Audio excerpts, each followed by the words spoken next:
امریکی صدر نے اقوام متحدہ کے انسانی حقوق کونسل سے نکلنے کا ایگزیکٹو آرڈر جاری کر دیا۔ فلسطین میں امدادی ایجنسی انوا کے لیے فنڈنگ روکنے کے حکم نامے پر بھی دستخط۔ ایران کو جوہری ہتھیاروں کے حصول سے روکنے کی میعوں پر بھی سائن کر دیے۔ ڈونلڈ ٹرمپ نے کہا، ایران نے جوابی وار کیا یا مجھے مارنے کی کوشش کی تو اسے مکمل تباہ کر دیں گے۔ ایرانی تیل کی دوسرے ممالک کو فروخت پر پابندی لگانے کا اختیار رکھتے ہیں۔ ایرانی صدر سے بات کریں گے، وہ نیوکلیر ہتھیار نہیں رکھ سکتے۔ ٹیرف کے معاملے پر چینی صدر سے بات کرنے میں جلدی نہیں کریں گے۔ مناسب وقت پر چینی ہم منصب سے رابطہ کریں گے۔ فلسطینیوں کے پاس غزہ چھوڑنے کے علاوہ کوئی دوسرا راستہ نہیں۔ مصر اور اردن فلسطینیوں کو قبول کریں۔ یو ایس ایڈ میں بہت بڑا فراڈ ہو رہا ہے، اسے بند کریں گے۔ تارکین وطن کبھی اچھے شہری نہیں بن سکتے، اس لیے انہیں نکالنے کا فیصلہ کیا۔ ڈونلڈ ٹرمپ کا امریکی محکمہ خارجہ کی تعلیم کو بند کرنے کی خواہش کا بھی اظہار۔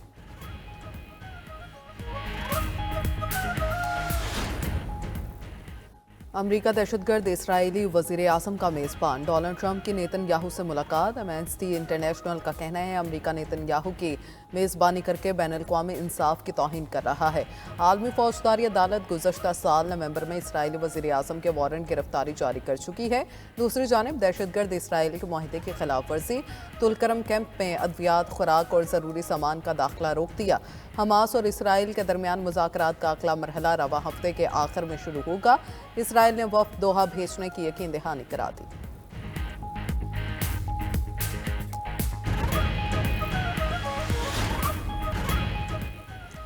ملک میں دہشت گردی کا خاتمہ ہو چکا تھا، پچھلی حکومت نے دہشت گردوں کو دوبارہ بسایا، امن کا سفیر کہا گیا، اس سے بڑھ کر ملک دشمنی نہیں ہو سکتی۔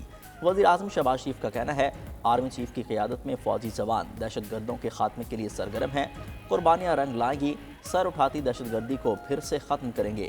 وزیر اعظم نے بیرون ملک مقیم پاکستانیوں کو ملک کا سفیر قرار دے دیا، کہا آپ ملک کا نام روشن کر رہے ہیں، آپ کے تمام مسائل حل ہونے تک چین سے نہیں بیٹھیں گے۔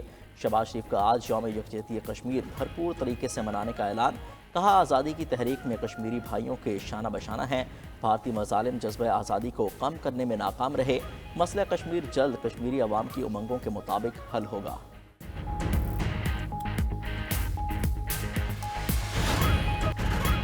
بھارتی فوج کے کھوکھلے بیانات ان کے مایوسی کا آغاز ہیں، کسی بھی مہم جوئی کا پوری طاقت سے جواب ملے گا، سپہ سالار جنرل عاصم منیر نے واضح کر دیا۔ آرمی چیف کی زیر صدارت کور کمانڈرز کانفرنس، بھارتی فوجی قیادت کے اشتعال انگیز بیانات خطے کے امن کے لیے سنگین خطرہ قرار۔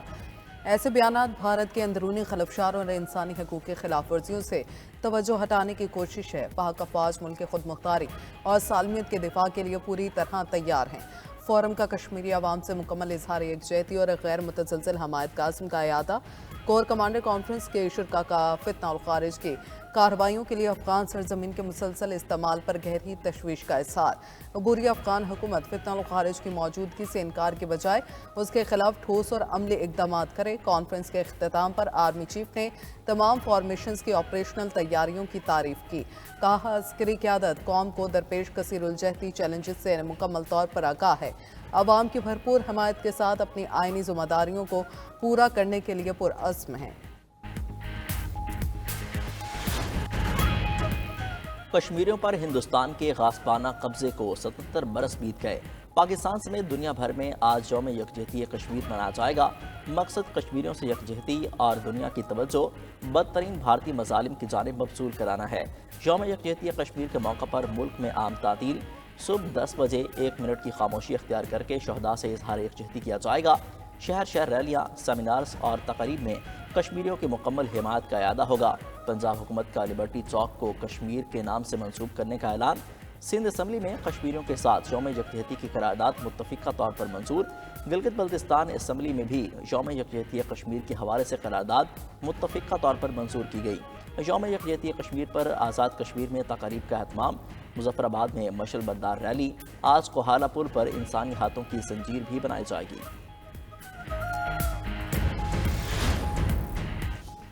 بھارتی اقدامات کشمیری عوام کے حق خود ارادیت کے انمنٹ جذبے کو دبا نہیں سکتے۔ صدر مملکت آصف علی زرداری کا پیغام، کہا بھارتی سیکیورٹی فورسز سیاسی کارکنوں اور انسانی حقوق کے محافظوں کے خلاف طاقت کا بے جا استعمال کر رہی ہے۔ हम कश्मीरियों की मुकम्मल इखलाकी सफारती और सियासी हमायत जारी रखेंगे। विफाक वज़रा, सूबाई वज़राए आला समेत मुल्क की सियासी क़यादत और समाजी शख्सियात का भी कश्मीरियों से इज़हार यकजहती। पाकिस्तान के मुसल्लह अफ़वाज का भी कश्मीरियों के अज़्म और दिलेराना जद्दोजहद को ज़बरदस्त खराज तहसीन। बयान में कहा कि कश्मीर 1948 से अक़वाम मुत्तहिदा के एजेंडे पर हल तलब मसला है। भारतीय जुल्म और बर्बरियत के मुकाबले में कश्मीरियों का अटल अज़्म, हिम्मत और जज्बा उनकी फ़तह की नवीद है। मकबूजा जम्मू और कश्मीर के दारुल-हुकूमत श्रीनगर समेत मुख्तलिफ इलाकों में पाकिस्तान से इजहार तशक्कुर। वज़ीर-ए-आज़म शहबाज शरीफ और army chief general Saeed Asim Munir की तस्वीर के साथ पोस्टर लग गए। शुक्रिया पाकिस्तान। पोस्टर में पाकिस्तान का सब्ज़ हिलाली परचम भी बनाया गया। भारतीय ज़ेर कब्ज़ा वादी आज भी फौजी छावनी में बदल गई। चप्पे चप्पे पर फौजी तैनात। पाबंदी के बावजूद कश्मीरी आज भारतीय गैर कानूनी तसल्लुत के खिलाफ एहतजाज करेंगे।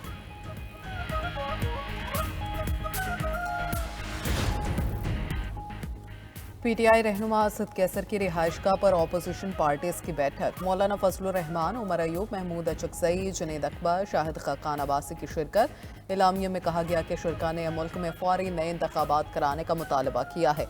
रियासती जबर का फौरी खात्मा किया जाए, सियासी कैदियों को रिहा किया जाए और पीका जैसे काले कानून को फौरी ख़त्म किया जाए। मीडिया से गुफ्तगू में फजलुर रहमान बोले, मौजूदा हुकूमत अवामी नहीं, इस्टेब्लिशमेंट की मर्जी की है।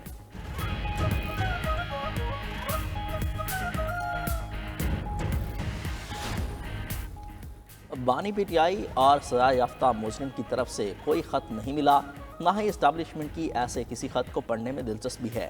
सिक्योरिटी ज़राए का कहना है तहरीक इंसाफ ने ख़त लिखने के नाम पर एक और नाकाम ड्रामा करने की कोशिश की।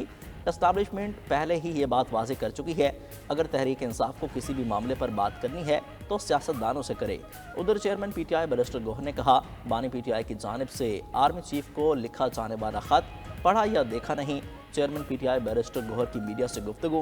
कहा कि बानी पीटीआई ने ख़त के मदरजात खुद पढ़कर सुनाए।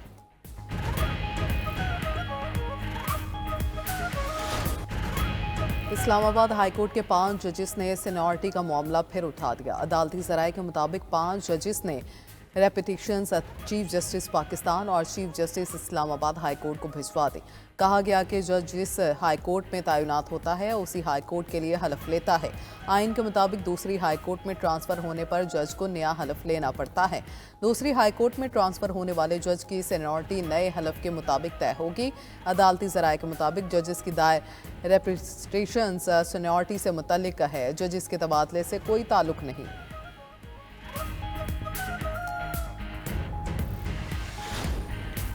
पीका तरमीमी एक्ट सुप्रीम कोर्ट और सिंध हाई कोर्ट में चैलेंज कर दिया गया। दरख्वास्त गुजारों की पीका एक्ट में की गई तरमीम कलअदम करार देने की इस्तदा। सुप्रीम कोर्ट में दायर दरख्वास्त में समाअत के लिए फुल कोर्ट तश्कील देने की भी इस्तदा की गई है। सिंध हाई कोर्ट में दायर दरख्वास्त में मौक़िफ़ इख्तियार किया गया। पीका तरमीमी एक्ट में जाली या झूठे मवाद की कोई तारीफ नहीं। पीका एक्ट आज़ादी इज़हार राय और आज़ादी सहाफ़त पर बराह रास्त हमला है।